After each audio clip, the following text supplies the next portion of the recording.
इन झरोखों के जरिए जो डेली लाइफ है उससे परिचित होते हो। और इस वक्त देखिए कुछ शॉपिंग भी चल रही है।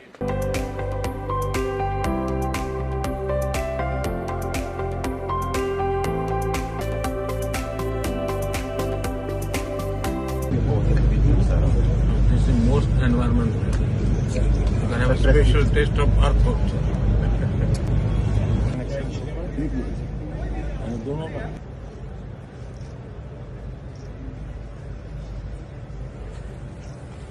already paid. He's got it. And you go to confirmation there.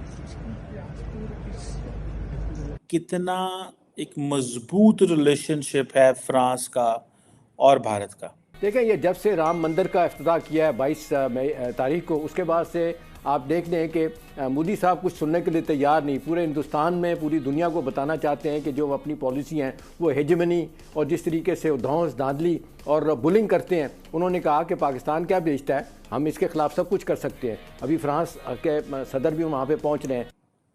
लेकिन अगर आप इसके साथ साथ देखें, जो सबसे इम्पोर्टेंट चीज़ है वो है road show, Modi Macron road show Jaipur के अंदर।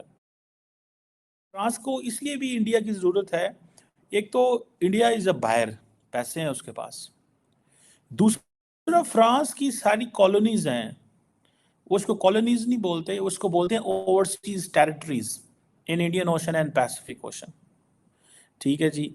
और वो सारे प्रोसेस के अंदर फ्रांस को पता है कि हमने इस खित्ते में आना है। ठीक है जी। फ्रांस एक कॉलोनियल पार रहा है, उनको पता है कि हमने इस खित्ते में आना है तो हमने क्या करना है और कैसे होना है। सो फ्रांस ने साउथ ईस्ट एशिया हो, इंडियन एशिया हो, अफ्रीका हो, फ्रांस की अपनी वो है। और फ्रांस ने ये सारे का सारा जो डीकोलोनाइजेशन प्रोसेस था बड़ा मुश्किल किया। ठीक है, देखें, एक है बरतानिया, एक है फ्रांस, दोनों कॉलोनियल पार्ट्स थी। बरतानिया कोई बात करे तो इंडिया सख्ती से पेश आता है। वो कहते हैं कि हमने इनको अपनी कमजोरी नहीं दिखानी, इनको नहीं बताना कि हम क्या हैं और क्या नहीं है। लेकिन अगर फ्रांस करे कुछ तो इट्स ओके, नो प्रॉब्लम। या उनके लिए फ्रांस दोस्त है, कुछ भी ऐसा हो जाए। अब फॉर एग्जांपल नरेंद्र मोदी उनको लेके जयपुर की गलियों में घूम रहे हैं, ठीक है जी, और राजस्थान दिखा रहे हैं, दुकानें, गलियां, मोहल्ले आप दिखाए ना, तो ये कोई छोटी चीज़ थोड़ी है, ये बड़ी एबनॉर्मल सी चीज़ है। मैंने कहा एक साउथ एशियन मुल्क जिसकी जो इकोनॉमी है, जारी बात है वो ग्रो कर रही है, जिसके मामलात जो हैं डेवलप वर्ल्ड के साथ बड़े तेज़ी से चेंज हो रहे हैं, किस तरह नरेंद्र मोदी उसको लेके जा रहा है। बहरहाल एनी हो, ये जो चीज़ें हैं बताती हैं कि ये ताल्लुक पैसे का होता है। Nations do not love nations, they love their interest. Simple सी बात। एक वक्त था कि पाकिस्तान भी जो था वो फ्रांस से हेलीकॉप्टर्स और बहुत सारे वेपन्स हमने लिया। आज हम नहीं ले सकते फ्रांस से। अब फ्रांस जो है वो सबसे ज़्यादा जो अपना डिफेंस इक्विपमेंट बेच रहा है बड़े ममालिक में से, वो इंडिया है। इंडिया सेकंड लार्जेस्ट बड़ा इंपोर्टर है अपने डिफेंस का, कि जितने भी रिलेटेड इक्विपमेंट्स आते हैं। सो ये चीज़ें बताती हैं कि फ्रांस कितना इंपॉर्टेंट है। राफेल, चाइना, मोदी साहब तो कहते थे कि नया मिलिट्री हार्डवेयर खरीदने की ज़रूरत ही कोई नहीं है, क्योंकि न्यूक्लियर वेपन्स जो हमारे पास हैं।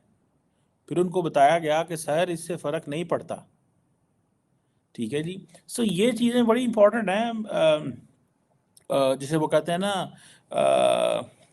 मैंने बताया ना कि एक वक्त फ्रांस पाकिस्तान को जहाज़ देता था और इंडिया के मुखिलाफ देता था। उस वक्त फ्रांस इंडिया को एक और लेंस से देख रहा था। ठीक है जी। अब फ्रांस के पास जो मिलिट्री इक्विपमेंट है वो हम खरीद ही नहीं सकते।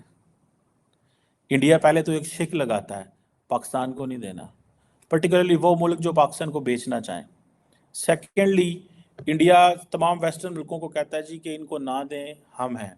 जहाँ पे इंडिया को पता चले कि the country enjoys autonomy like America, वो चाइना की बात ले आएगा। देखें जी, वो चाइना जो है ना, वो ऑलरेडी पाकिस्तान चाइना से बड़ा मिलिट्री हार्डवेयर ले रहा है और ये है वो है, तो ऐसे नहीं होना चाहिए, वैसे नहीं होना चाहिए।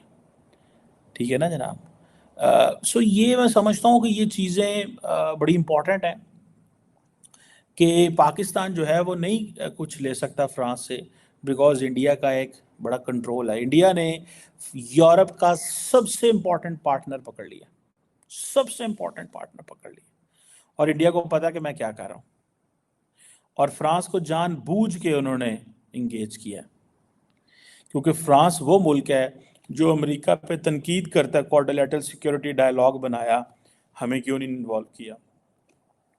आपने इंडो पैसिफिक डॉक्ट्रिन बनाई, अपने ट्रांस अटलांटिक पार्टनर्स को क्यों इग्नोर कर दिया?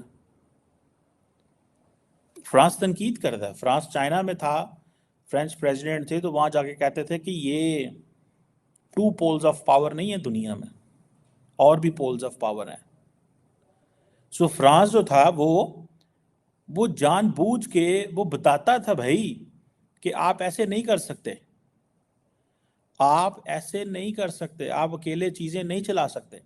ये चीज इंडिया को पता है कि अगर अमेरिका ने हमें नो की थी तो हमें, ठीक है, हमें फ्रांस के पास चले जाएंगे। सो अभी आप देखें कि ये जो एक जिसे कहते हैं ना, इट सीम्स कि फ्रेंच चाहते हैं कि हम एक लॉन्ग टर्म पार्टनरशिप बिल्ड करें इनके साथ, एक लॉन्ग टर्म पार्टनरशिप बिल्ड करें। और वो जो पार्टनरशिप है दैट डजंट, वो जिसे वो कहते हैं ना, एक बायर सेलर की पार्टनरशिप नहीं है, वो एक कॉम्प्रिहेंसिव स्ट्रेटेजिक पार्टनरशिप है। बिकॉज दोनों मुल्क, France and India, they are working for strategic autonomy, as I gave you examples earlier। China की मैंने मिसाल दी।